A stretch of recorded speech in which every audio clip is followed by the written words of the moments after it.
You've probably seen multiple videos showcasing some of the amazing capabilities of OpenAI's latest GPT-4o model, the Omni model.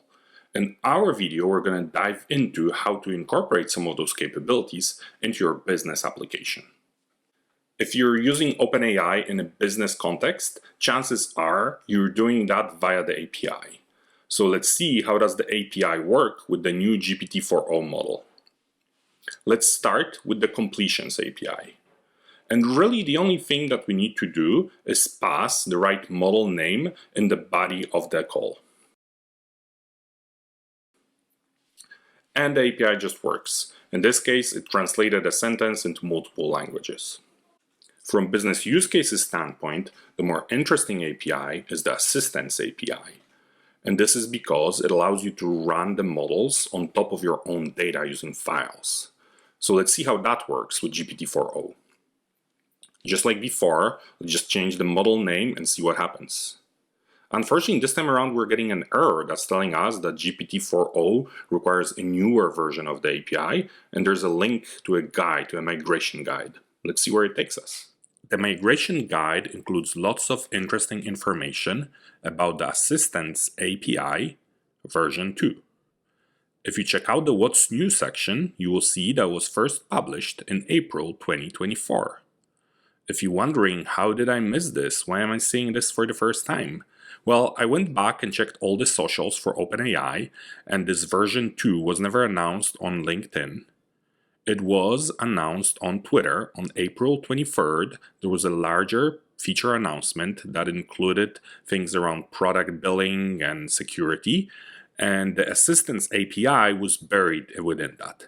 I personally think it's a little bit of a mistake because it introduces some amazing features that we'll talk more about in a second. But for now, let's focus on the migration. We're not going to read the entire migration guide.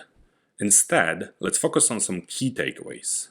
First, let's define the simplest possible migration path. You really need to do three things. First, you will need to sign every API call with a new v2 header.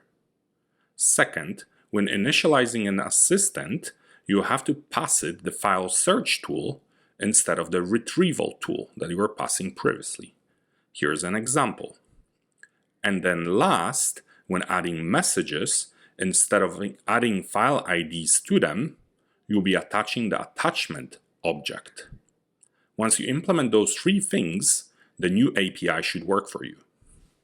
If you really want to get the most value from migrating to Assistance API version 2, I would highly recommend going beyond the basic path.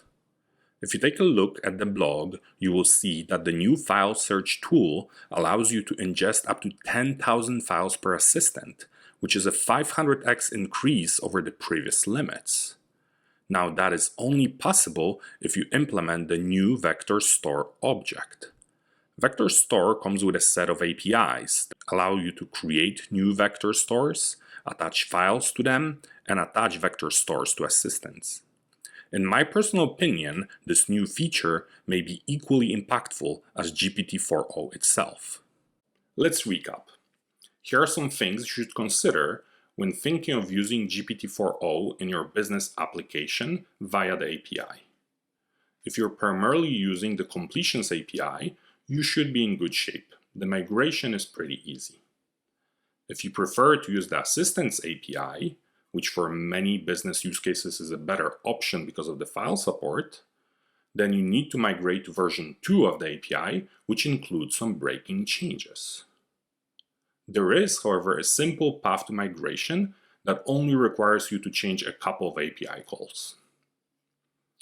But if you truly want to get the benefits of the version 2, we recommend implementing the vector store and additional integrations. And last but not least, remember that this is a fast evolving space.